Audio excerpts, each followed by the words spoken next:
0826 300 300 sur nos réseaux sociaux, Facebook, Twitter, avec le hashtag Les Vraies Voix. Un sujet très intéressant qui malheureusement concerne de plus en plus de personnes en France ces derniers temps. On va commencer par parler de l'obésité, de la malbouffe, des fast-foods, des sujets très concernants et surtout qui prennent de plus en plus d'ampleur parce qu'il y a de plus en plus de fast-food dans nos villes avec le mal manger qui s'installe un petit peu partout. Et puis peut-être est-ce un problème de génération, peut-être est-ce qu'aujourd'hui on ne cuisine plus, qu'on achète des plats cuisinés. Vous avez constaté aujourd'hui que vous voyez de plus en plus de personnes qui sont en état d'obésité, ce qui pose bien évidemment un gros problème de santé publique parce que c'est à l'origine notamment de problèmes cardiovasculaires, de cancers et d'autres maladies. Est-ce que vous avez vu évoluer la manière de manger en France et que quelque part on se ressemblerait de plus en plus à des Américains? Venez témoigner au 0826 300 300. Et puis si vous remarquez dans vos villes des restaurants, des longues enfilades de restaurants type fast-food qui s'installent, dites-le nous parce que c'est de plus en plus fréquent, notamment dans les agglomérations, dans les proches centres-villes, et ça peut être aussi une question intéressante, dites-le nous au 0826 300 300. Et puis on parlera aussi des agriculteurs puisque vous réagissez encore beaucoup au conflit des agriculteurs et vous voulez en parler, et je vous le dis, tous les sujets dont vous avez envie de parler, il n'y en a aucun qui soit tabou. Vous pouvez appeler le 0826 300 300. Alors je le rappelle, c'est 5 centimes TTC l'appel. Ce n'est pas du tout une arnaque, comme avec notre ami Flavio Leboncoin, qu'on retrouve tous les soirs sur Sud Radio aux alentours de 17h50. Allez, c'est parti. Bonsoir Paul. Bonsoir Philippe, bonsoir. Alors bienvenue. Vous voulez réagir sur la malbouffe parce que vous êtes agriculteur, mais vous voulez réagir sur la malbouffe. Qu'est-ce que vous en pensez? Et moi je pense qu'aujourd'hui on a oublié de cuisiner les produits bruts. On achète des fruits et légumes et on se fait une soupe, on se fait une ratatouille, on se fait tous les plats qu'on peut se faire. On maîtrise le sel, on maîtrise le sucre, on maîtrise tout. Et aujourd'hui, on voit que les gens, peut-être que les épouses travaillent un peu plus. Et on voit que les rayons, quand on va dans les supermarchés, les rayons de plats tout près sont pleins. On voit que les fast-food, il y en a partout. Bon, avant, il y en avait un Armand à Angers, parce que moi je suis à Lot-et-Garonne. Oui. Aujourd'hui, il y en a partout. Dans toutes les villes moyennes, il y en a. Même dans des villes de 7-8 000 habitants, quoi. Tout à fait. Et c'est parce qu'il y a du potentiel, parce qu'il y a des clients, quoi. S'il n'y avait pas de clients, ils ne s'instaleraient pas. Donc ça veut dire que les gens, ils veulent manger pour pas cher. Un truc agréable à manger, c'est plein de sucre, c'est plein de sel. Et c'est plein de gras. C'est vrai que c'est plein de gras. Et puis, aussi. Aujourd'hui, les travaux sont moins physiques. On voit quand même que les gens, tout a été mécanisé, donc on se dépasse moins. Donc c'est vrai que les gens, ils prennent du ventre et ça fait le bonheur des laboratoires pharmaceutiques avec les traitements pour le diabète, l'hypertension et autres, quoi. Oui. Quand on sait que 18% de la population, c'est un chiffre qui a été communiqué récemment, 18% de la population adulte, je précise, soit environ 10 millions de Français, sont désormais en situation d'obésité, donc avec un IMC supérieur à 30. Alors l'IMC, c'est l'indice de masse corporelle pour les auditeurs. Voilà, absolument. On peut se dire qu'au final, manger maintenant, c'est plus vraiment une priorité. On fait plus ça un peu par flemme, peut-être. Est-ce que c'est votre constat, Paul ? Oui, mais de toute façon, les épouses travaillent aujourd'hui aussi, ce qui fait que cuisiner, c'est on se fait un week-end avec des amis, ou même on va manger au restaurant, mais c'est vrai que toute la semaine, moi je vois des gens quand ils font leurs courses, ils achètent des transformés. Des trucs à réchauffer au micro-ondes, c'est facile à faire. Mais bon, il y a une contrepartie à payer, c'est que c'est pas cher, donc dedans il y a des produits ultra transformés et beaucoup de choses qui sont pas bonnes pour la santé, quoi. Mais alors, Paul, est-ce que c'est pas quand même... Vous dites les femmes travaillent. Moi, j'avais des parents qui travaillaient tous les deux.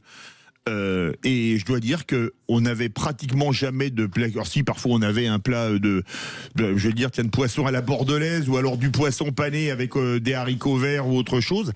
Mais ma mère se débrouillait toujours à cuisiner parce que on peut cuisiner et donc manger sain avec des produits sains.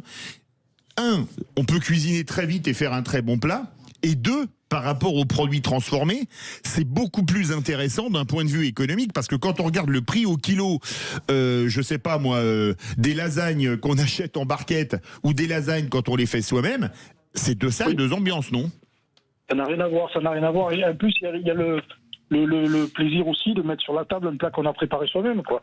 Oui. Et ça, c'est quand même pas inintéressant pour la ménagère ou pour le mari, parce que maintenant les hommes cuisinent aussi. Oui. C'est vrai que ça fait partie des choses. Enfin, moi, je sais qu'on prend plaisir, nous, à faire tout nous-mêmes, quoi. Et à mettre des trucs sur la table, quoi. Je vais vous poser une question très indiscrète, Paul, mais a priori, vous n'êtes pas une femme. Donc, vous êtes de quelle catégorie d'âge? Moi, je suis de 1963. Je suis un peu plus vieux que vous. Ah, d'accord, oui, je suis de 66. Je l'ai souvent dit.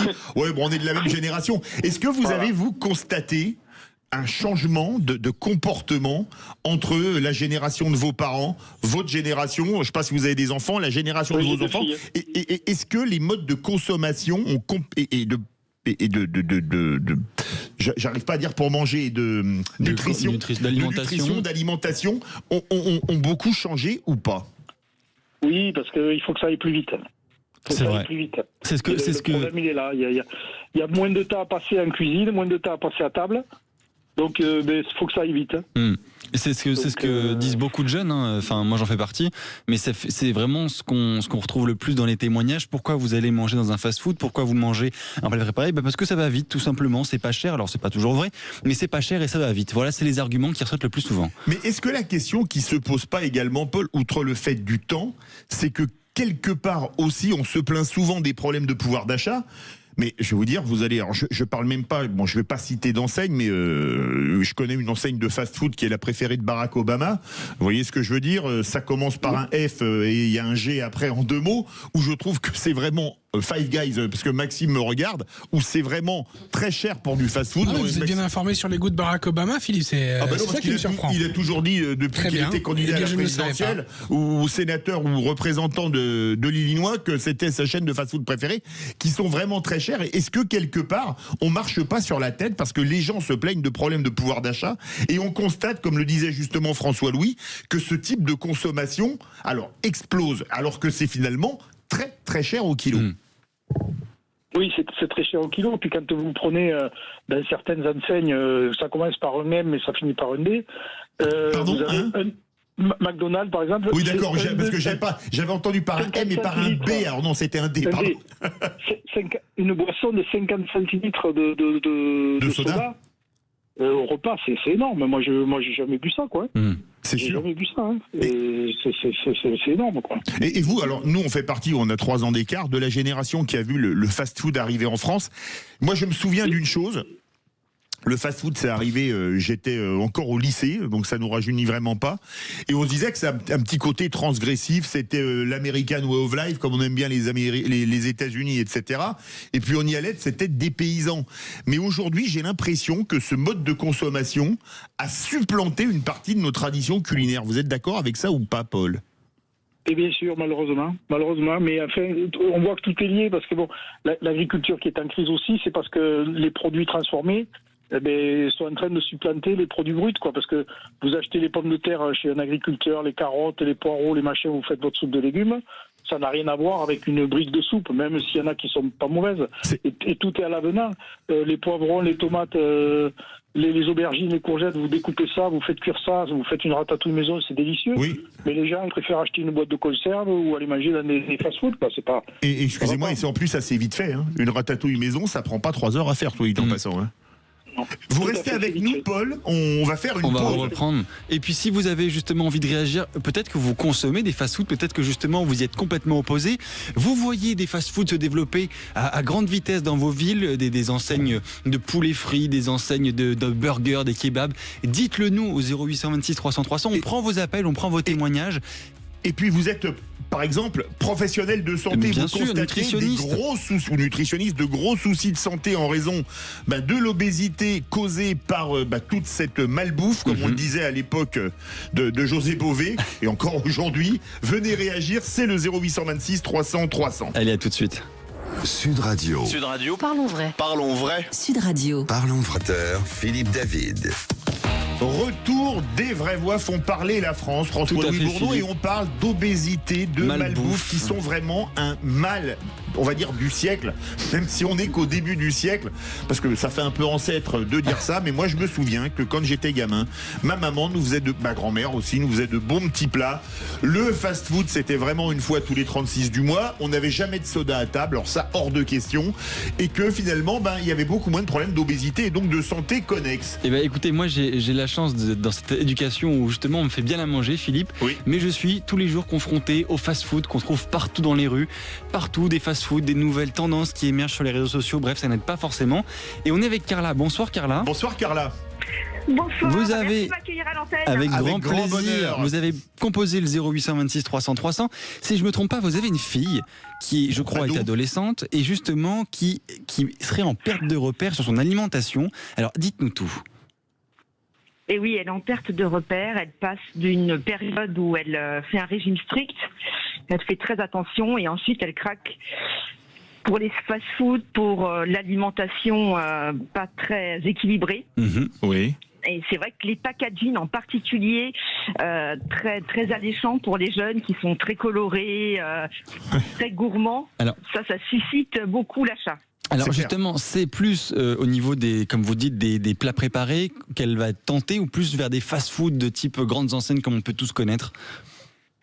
Alors fast-food et aussi les biscuits dans les bah oui. rayons. Ah, Ouais. Alors c'est non, kilomètres c'est de parti. rayons de biscuits. Oui. C'est terrible Bon. pour les adolescents. Alors Carla, je tiens à vous dire pour vous rassurer que dans le bureau des vraies voix, quand elle prépare l'antenne, il y a également des paquets de biscuits qui circulent. Je vous le dis franchement. Et C'est Philippe David qui les mange. Non, ça c'est pas vrai. Vous êtes un D'accord. expert dans ce domaine. Et Carla, quand vous parlez à votre fille, vous l'avez éduquée en lui disant, écoute, faut bien manger, faut manger des fibres, faut manger des protéines, faut manger de ceci, de cela, des légumes, des féculents. Est-ce que vous l'avez éduquée comme ça? Alors je l'ai éduquée comme ça, mais la publicité est plus forte que moi. D'accord. Parce que évidemment, déjà toutes les publicités, enfin beaucoup de publicités sont alimentaires. Et puis dans les rayons, il n'y a que ça, que de la malbouffe, mais en tout cas de la nourriture trop grasse et trop sucrée, vraiment. Et vous, en tant que maman, votre fille elle est ado, donc vous faites certainement la cuisine. Est-ce que vous lui faites systématiquement des plats équilibrés?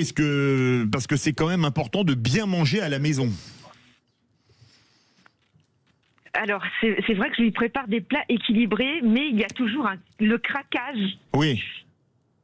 Mais sur, on va dire la malbouffe, on va dire ça comme ça. oui, si vous avez une fille de 15 ans, vous êtes un peu plus jeune que moi. Est-ce que je posais la question à Paul qui est toujours avec nous?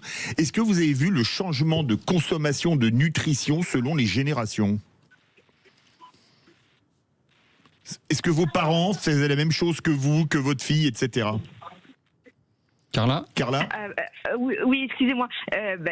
Exactement, il y a une modification du comportement alimentaire. Ma fille, par exemple, elle déteste les plats en sauce, les plats préparés, les plats mijotés.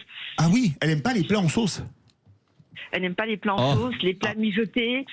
Donc c'est une autre forme d'alimentation qui est très différente de la nôtre. Et c'est quelle forme quelle d'alimentation? alimentation? Parce que c'est pas que des biscuits et du fast-food, expliquez-nous. Alors, déjà, elle a un intérêt pour le fast-food. Oui. C'est vraiment ce qu'elle préfère. Si je lui propose un grand restaurant ou un fast-food, elle ira au fast-food. Ah, alors que je peux vous dire qu'à François-Louis Bourneau ou à moi, ce sera le grand restaurant. Ça, il n'y a pas de problème. Surtout s'il y a des plats en sauce, moi je vous le dis. Restez avec nous, Carla, parce que ça réagit beaucoup au 0826 300 300. Tout à fait, tout comme vous pouvez faire le 0826 300 300. Vanessa l'a fait, elle vient du Gers. Bonsoir Vanessa. Bonsoir Vanessa. Les vraies voix. Vous avez enchanté de aussi. même. Vous avez voulu réagir à ce sujet qui est la malbouffe, l'obésité, les fast-foods. Tout comme Carla, vous avez aussi une fille et visiblement vous essayez vous aussi d'éduquer cette jeune fille de 16 ans à bien manger. Quel est votre combat justement pour apprendre à bien manger à cette jeune fille? Parce que je vois que votre fille a 16 ans, donc 1 an d'écart, voire quelques mois avec la fille de Carla. Tout à fait, mais moi j'ai vraiment beaucoup plus de chance que Carla d'abord. C'est que moi, mes parents, en fait, ils sont cuisiniers tous les deux. Ah, d'accord. Oui. Ouais, mon papa était traiteur à domicile et donc ma fille a adore dire à tout le monde, oui, mais mon grand-père, il est chef. Voilà, chef cuisinier. Elle adore dire ça. Mais du coup, on va dire que quand il fait des repas pour les gens, c'est équilibré, bien fait. Mais à la maison, on a un petit problème, c'est qu'on aime beaucoup le beurre, par exemple. C'est pas mauvais le beurre. Ouais, non, mais une plaquette par semaine, sinon... ça dépend, c'est par personne, c'est quoi? Ou c'est dans toute la famille? Et c'est une plaquette de 250 grammes ou de 500? Parce que c'est pas la même chose non plus. 250 grammes, mais bon, c'est déjà énorme par personne. Et le beurre, il est tout le temps sur la table. Et mon père, c'est beurre, huile. Oui. Mais voilà, et quand elle est chez mes parents, elle fait comme papy, c'est du beurre dans tous les plats, il y en a partout. Alors à la maison, j'évite de mettre la plaquette de beurre sur la table. Et ça se passe mieux. Alors Vanessa, je vais vous poser une question. Vous nous appelez du Gers. Alors excusez-moi, moi là je suis en pilote automatique. Le Gers, c'est le foie gras, le magret, etc. Votre fille, vous l'avez éduquée avec tous ces produits du terroir? Oui. Et en plus, moi du coup, je cuisine à la graisse de canard. Oh, magnifique. Ça c'est bien. Ça c'est très magnifique. Alors, on va vous faire échanger avec Carla. Carla, vous appelez des Yvelines. Vous auriez pas envie d'envoyer votre fille, vous pouvez y aller, en stage chez Vanessa, parce que moi, passer du fast-food à la cuisine à la graisse de canard, je me laisse faire. Je sais pas, mais. Ah bah oui, c'est vrai. Alors ma fille ne mange pas de gras, elle évite le gras, mais elle va craquer pour un paquet de biscuits ou des chips. Vous voyez. Pourtant les chips c'est du gras. Alors, c'est du côté de sa tante. C'est Madame Chips. Pareil, quand elle va chez sa tante, elle bouffe des chips en pagaille. Ah oui. Donc, j'évite à la maison d'avoir des chips.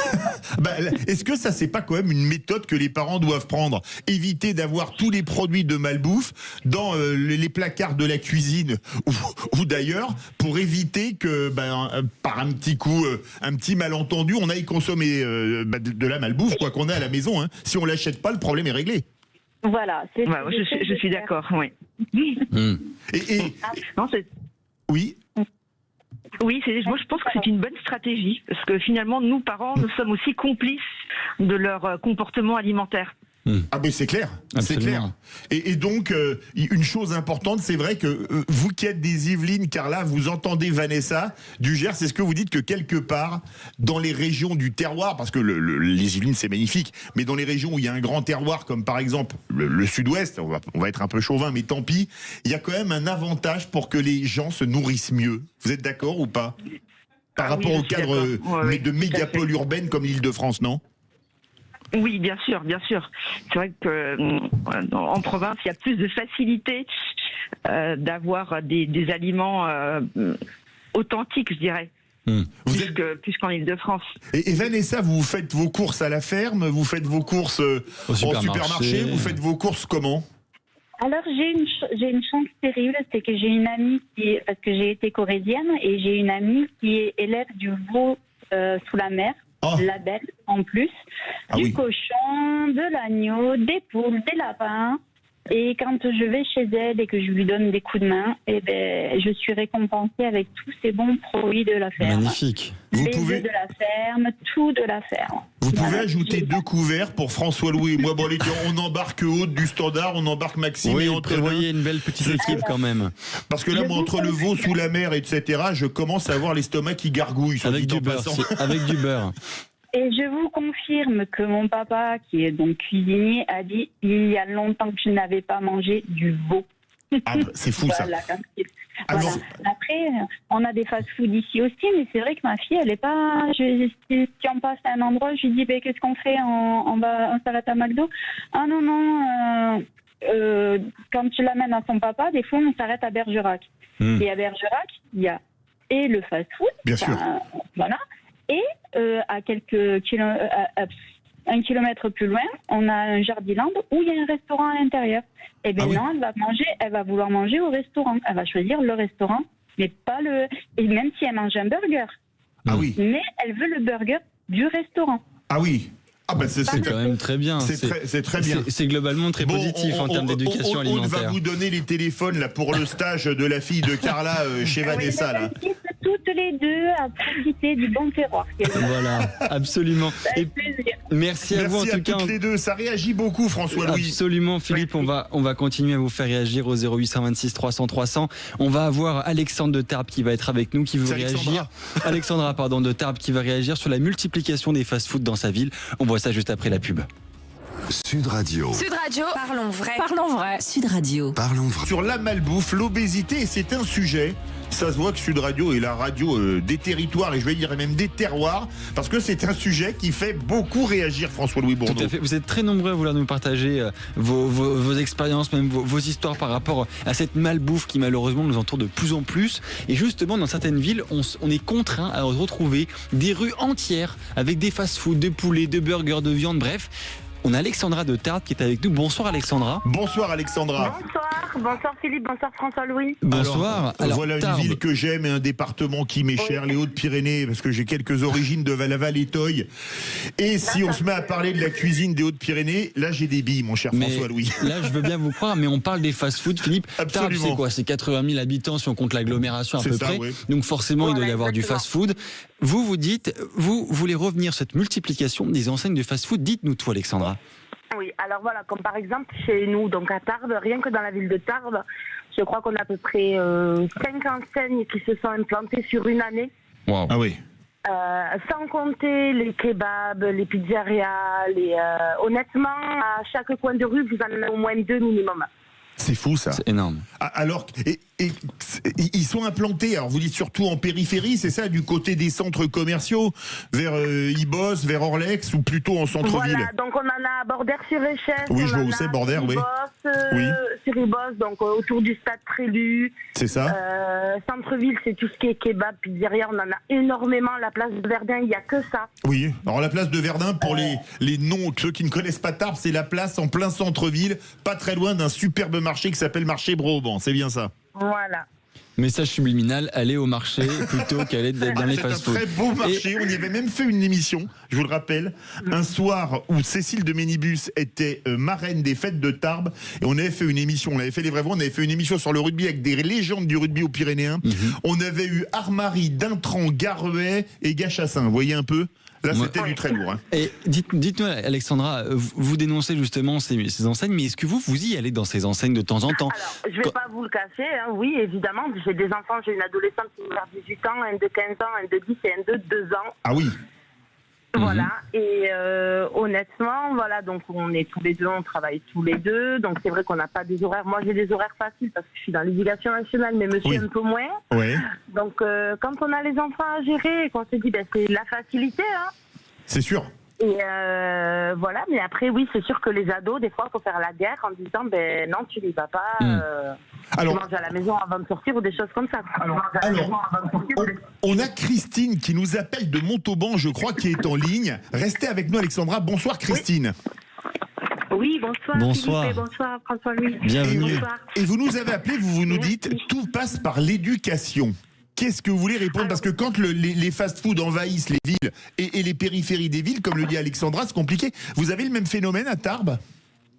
À Montauban qu'à Tarbes, pardon. Ah pardon, oui, bien sûr, à Montauban et même dans les villages aux alentours, je vois qu'il y a un lycée qui s'est ouvert il y a 2 ans, le McDo était déjà en place, pardon, j'ai dit la même chose. Non, c'est pas grave. En général, ils s'installent dans des endroits très stratégiques, il y a des lycées à côté, donc forcément les demi-pensionnaires qui n'aiment pas ce qu'il y a à la cantine, je les vois remonter la rue et aller directement, voilà. Le choix est vite fait, effectivement, on le lit souvent, les élèves qui des fois ont le choix d'aller au Crous par exemple quand ils sont en études supérieures ou d'aller à la cantine ou au self du lycée ou du collège, préfèrent aller au kebab, à la pizza parce que justement des fois c'est plus marrant, ça on a tous été jeunes et on a tous voulu un peu se faire plaisir, mais c'est surtout aussi qu'ils sont très stratégiques ces fast-food dans leur emplacement, dans les formules qu'ils proposent et dans les prix, parce que c'est vrai que des fois les prix semblent être dérisoires, alors au final quand on y mange 2-3 fois dans la semaine on se rend compte que c'est pas du tout gagnant, mais ils sont très très forts sur ça. Christine, vous dites tout passe très cher, hein. Vous dites tout, ah oui c'est très cher au kilo, hein, évidemment.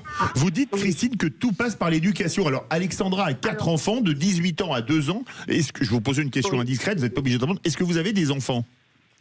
Oui, j'ai eu 2 enfants. Et comment vous les avez éduqués? Alors, je dis pas que tout passe par l'éducation, mais que l'éducation, il fait pour beaucoup.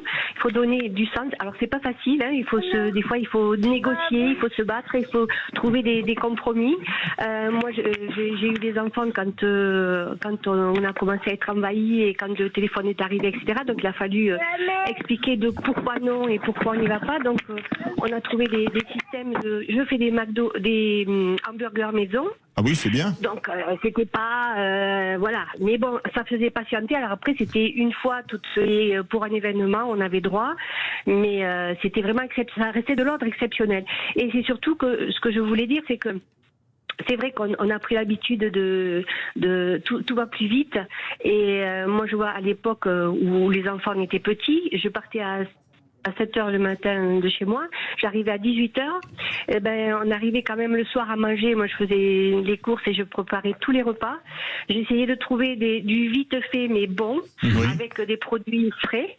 Alors, il y avait Cocotte Minute à l'époque. Oui. Maintenant, on a des Thermomix, on a d'autres machines qui peuvent quand même faciliter la vie. Et puis les air fryers, etc., qui sont arrivés dans les foyers, voilà, bien sûr. Si on se donne la peine de trouver des recettes qui sont bonnes, équilibrées, qui demandent peu de temps, c'est une habitude, en fait, je pense. Et les enfants s'habituent à manger ces repas équilibrés et en plus on donne du sens parce qu'on explique que voilà ce qui est important pour la santé, etc. Comme on a fait pour le téléphone.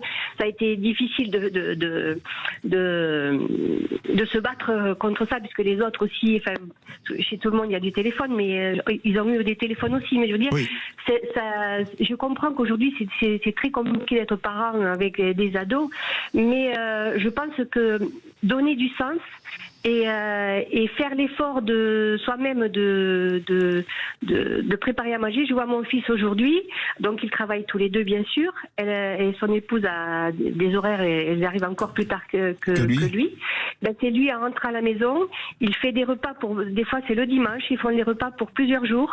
Donc les gamelles sont prêtes pour les midis. Les repas sont prêts. Ils sont organisés entre les robots les autocuiseurs, etc.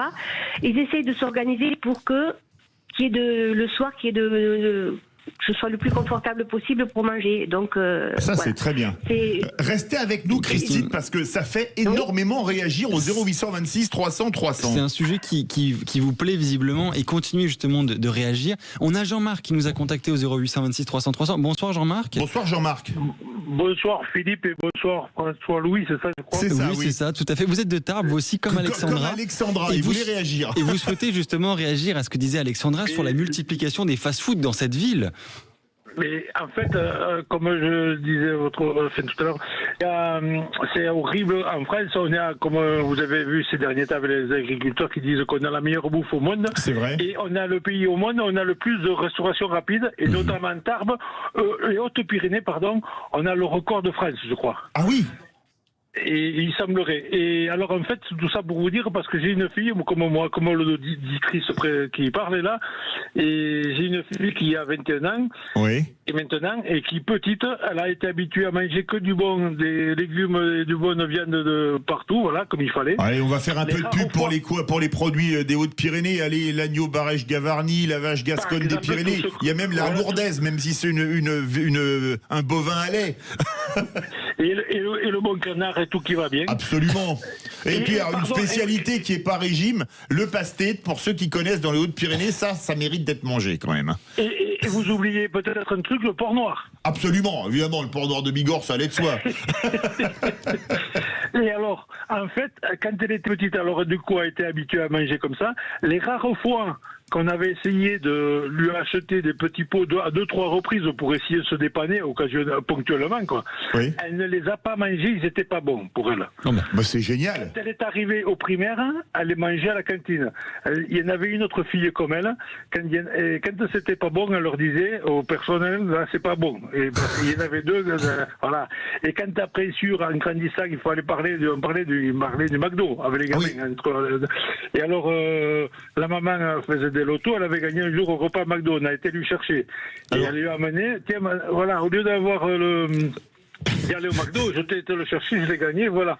Elle a goûté, c'est pas bon ça. Excusez-moi Jean-Marc, mais on avait notre ami Perico Légas, qui est un éminent connaisseur de la gastronomie dans Les Vraies Voix. On a également Vincent Ferniaud tous les week-ends sur Sud Radio. Dites-moi, votre fille a eu des cours par correspondance avec Perico et Vincent pour être aussi pointu sur la nourriture, à dire à la cantine de l'école primaire, c'est pas bon? Ah non, c'était son ressenti, c'est son goût. Non, mais je faisais un trait d'humour parce qu'on parle souvent de bonne bouffe sur Sud Radio, bien évidemment, et on parle de bonne bouffe et de malbouffe ce soir. C'est quand même impressionnant. Christine, vous entendez Jean-Marc, c'est génial d'avoir éduqué la gamine qui dit non, ça c'est pas bon à la cantine, c'est très amusant quand même, non? Oui, tout à fait. Si je pouvais dire. Tout à fait. Oui, Jean-Marc, oui. Non, mais c'est hallucinant, ça veut dire comme quoi ça peut s'éduquer, ça peut s'apprendre à bien manger. Ah ben c'est exactement Absolument. ça. Et c'est ce que vous avez fait avec vos enfants. Vous avez d'autres enfants que votre fille, Jean-Marc? Non, je n'ai que cette fille qui a aujourd'hui 21 ans. Et voilà comment elle a grandi. Je dis pas qu'aujourd'hui elle ne va pas au McDo. Non mais on peut tous y aller de temps en temps. Hein. On peut tous aller au McDo, au kebab, à la pizza, futelle industrielle, etc. bien sûr. Moi, j'ai dû y aller 3 fois dans ma vie. Pour moi, avec elle, c'était interdit le Nutella, interdit le Coca, vous voyez, un petit peu à l'ancienne, quoi, vous voyez, le bon. Ah oui. Ah oui. Et résultat, aujourd'hui, elle va y aller s'il faut au McDo. Mais si vous lui demandez à choisir si vous allez manger au resto ou au McDo, elle a vite fait le choix. Hein. Ah bah c'est dingue. Christine, vous disiez que ça passe beaucoup par l'éducation. Vous dites, Jean-Marc a bien fait le boulot quand même. Hein. Ah ben oui. Après, bon, chaque enfant aussi, il y a des enfants qui sont peut-être plus faciles ou plus réfractaires que d'autres. Mais je pense que c'est important quoi, de donner du sens. C'est sûr. Jean-Marc, vous voulez dire un mot aussi? Oui, et je viens d'apprendre justement tout à l'heure en plus.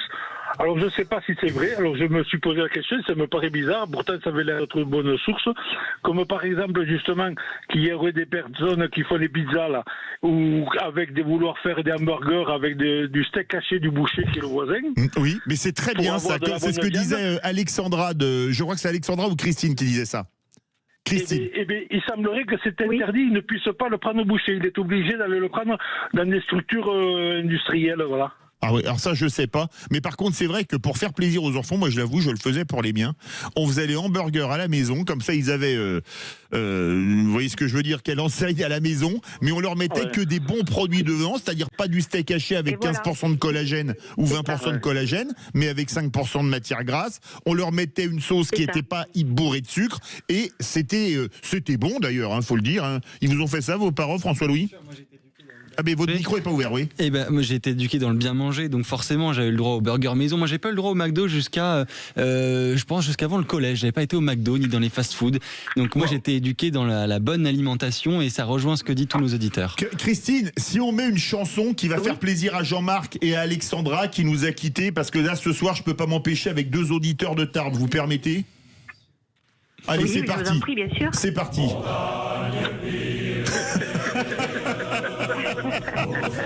Mes amours, oui mes amours. Oh là là, là je suis parti, là, ça donne envie d'aller manger un passe-tête ou quelque chose comme ça. Et puis alors, Vincent Ferniaud, vous le retrouverez dimanche également. Tous les dimanches. 10h à 11h. De 10h à 11h sur Sud Radio. Et Perico Légas, mais lui, il parle beaucoup plus d'actu que de nourriture en ce moment. Merci beaucoup, Christine de Montauban et Jean-Marc de Tarbes. Comme on dit là-bas, Adichat et pour taver plat. Tout de suite, on va parler des agriculteurs, mon cher François. Je suis un peu déçu pour vous parce que vous n'allez plus pouvoir nous caler des super idées de recettes, des plats typiques. Si on va y arriver, je suis pas inquiet. Mais on va parler effectivement des agriculteurs qui continuent à se mobiliser. Vous êtes très nombreux à vouloir réagir, à commenter nos publications. C'est un sujet qui vous fait réagir. Si vous défendez les agriculteurs, si vous êtes agriculteur ou peut-être que pas du tout, eh ben on vous donne la parole sans souci au 0826 300 300. À tout à l'heure. Moi, je vais chanter dans la rédac là. Non.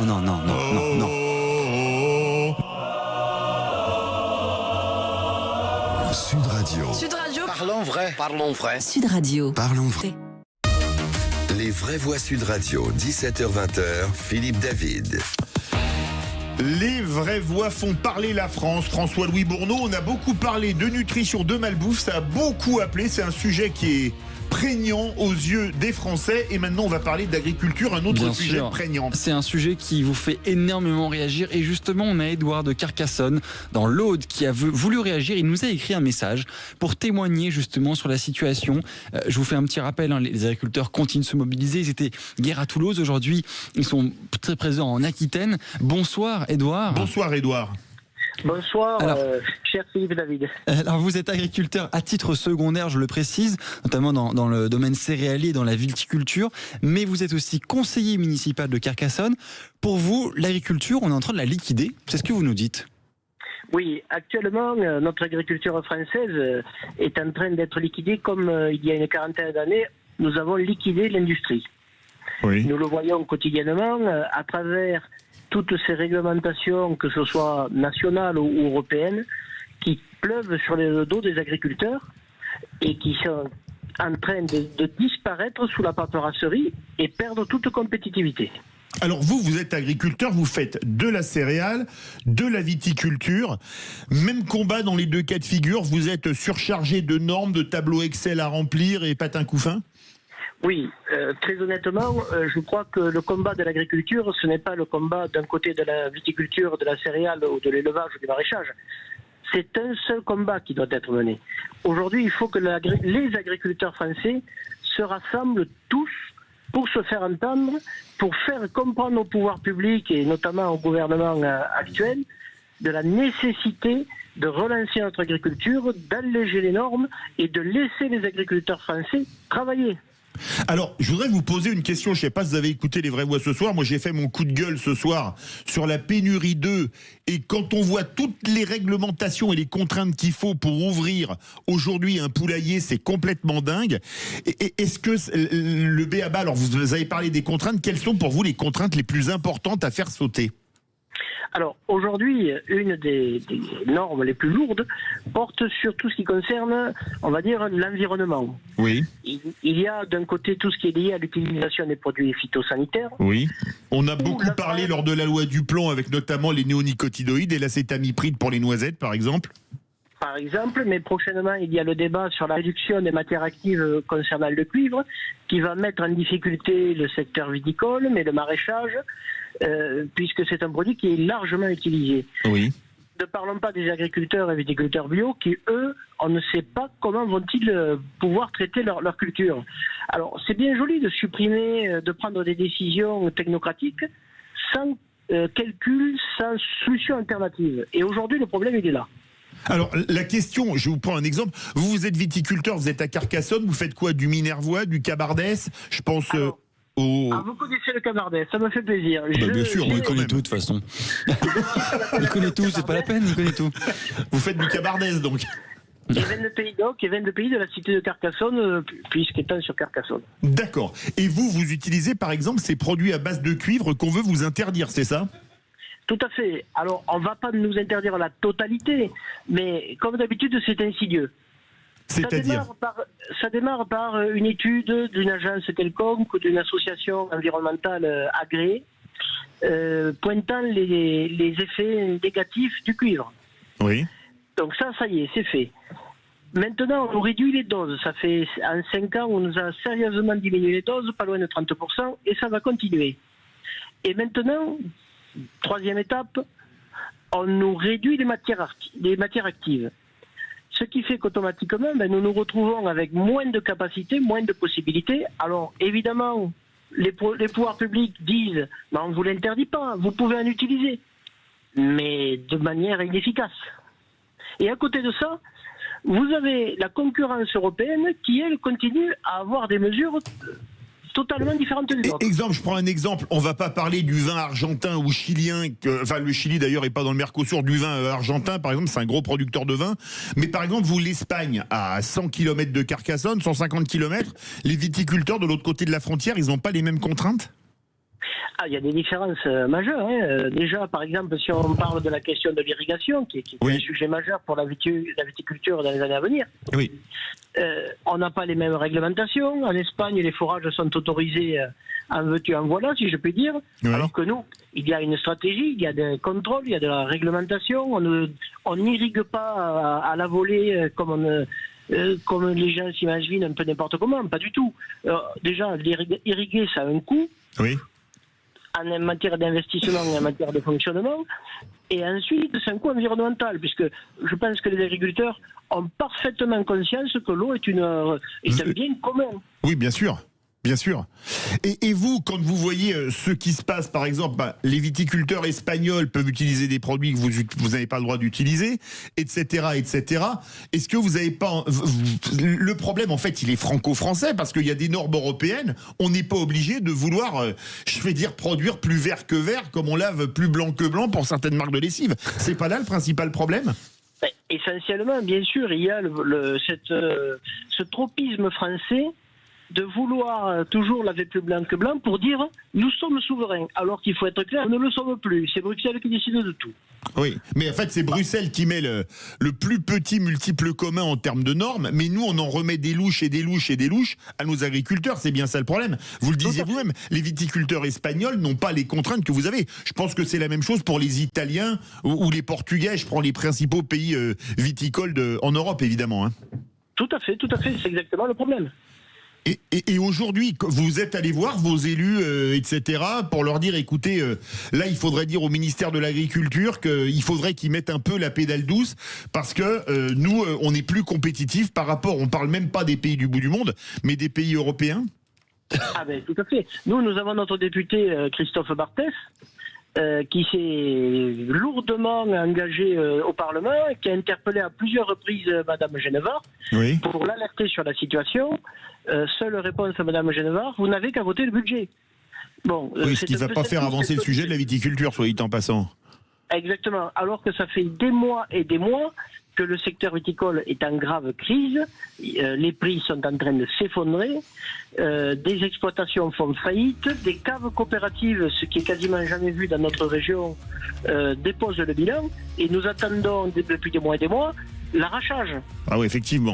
Merci beaucoup, Édouard de Carcassonne. C'était passionnant. Je pense qu'on se refera un appel quand on parle des agriculteurs pour parler des céréales. Bien sûr, de toute façon, on continue de suivre ce sujet qui vous concerne et on vous donne la parole avec Philippe de 19h à 20h tous les jours, du lundi au jeudi. Absolument. Voilà. Tout de suite, Magali Berda. Magali Berda qui aura pour thème: les Européens peuvent-ils résister à Trump? Elle aura deux invités, Candice Attias, ambassadrice handicap et autisme en France, et puis face à elle, Rémi Bousmar, qui est nouveau président des Jeunes Socialistes.